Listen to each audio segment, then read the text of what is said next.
Ngiyanibingelela egameni lomfelo wethu unguJesu Kristu waseNazaretha. Ake sikhuleke.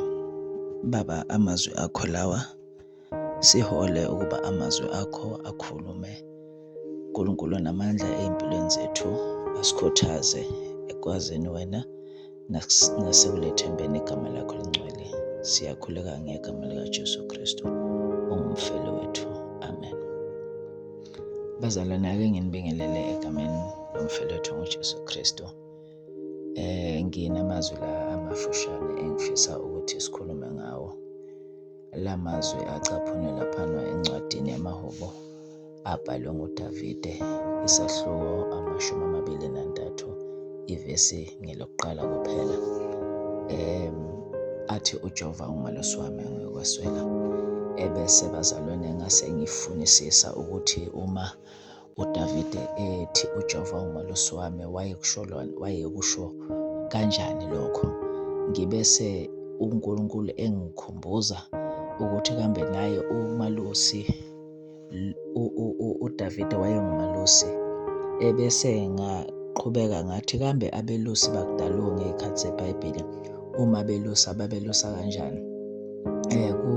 Kwakwehlukile-ke bazalwane ukwelusa kwabo, ngoba esikhathini esiningi thina siye siqhube iy'nkomo noma izimvu ngemuva, kodwa bona babelusa bezihola ngaphambili. Kwase lokho kungipha ukukhanya nokuqonda ukuthi uma uDavide ethi uJehova unguMalusi wami, wayesho ukuthi uJehova ume phambi kwakhe, uJehova ungukukhanya kwakhe. Sizokhumbula bazalwane ukuthi ehlane abantwana baka-Israyeli uJehova ebahola ngefu emini, ebahola ngomlilo ebusuku. uJehova ungumholi bazalwane. Ilokho-ke uDavide akushoyo kulamazwi ukuthi emini wena uyinsika yami yefu, kodwa ebusuku uyinsika yami yomlilo. UnguMalusi wami, angiyukweswela ukhuselo, ngoba wena unami ngazo zonke iy'khathi. Angiyukweswela injabulo, because the joy of my Lord is my strength. Angiyukweswela ukudumisa, ngoba izimiso zakho zimile ingunaphakade, nezithembiso zakho zinguyebo futhi zingu-amen. Angiyukweswela ukukwethemba wena, ngoba noma ngabe isimo asivumi, kodwa ngiyakwazi ukuthi wena ungumholi wami. Ngiyakwazi ukuthi wena elakho izwi liyiqiniso, alibuyi lilambatha. Angiyukweswela.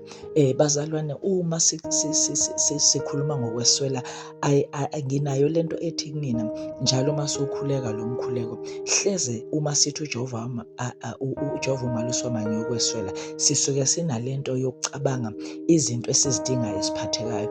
Kunezinye izinto bazalwane esizidingayo ezingaphatheki, ezingabonakaliyo, kodwa eziluqinisayo ukholo lwethu, eziyosenza ukuthi noma ngabe isimo singavumi, kodwa sime ezimisweni zikaJehova nasey'thembisweni zakhe, sazi ukuthi yena unguMalusi wethu. Namhlanje ekuseni ngizonikhuthaza bazalwane, nami ngizikhuthaza ukuthi ake sithi lo mkhuleko masukhuleka sithi uJehova unguMalusi wami, angiyukweswela. Sibe njengoDavide emkhumbula uNkulunkulu enaye ehlane, ehlaselwa yibhele, ehlaselwa yibhubesi. Waye esemupha amandla okuthi alwisane nalezi zilwane azinqobe, ngokuba wayekhona uJehova kulelo hlane. uDavide enguMalusi evikela izimvu zakhe, eqonda ukubaluleka kwezimvu zakhe. NoNkulunkulu kanjalo bazalwane uyaqonda ukubaluleka kwakho empilweni, uyaqonda ukubaluleka kwakho ebukhoneni bakhe. Yingakho enguMalusi wakho, yingakho ungeyukweswela lutho. Noma ngabe ifriji lakho li-empty, noma ngabe ithemba lilahlekile, kodwa uma ukhumbula ukuthi uJehova unguMalusi wakho, awuyikweswela. La mazwi uyowasho uwaqonda. Asikho isimo esiyokwenza ugudluke ekumethembeni. Ukulalela kwesinye isikhathi kubiza ukuphila kwethu. Usho njalo umhlabeleli, abesethi uyalalelwa uNkulunkulu noma isimo singavumi.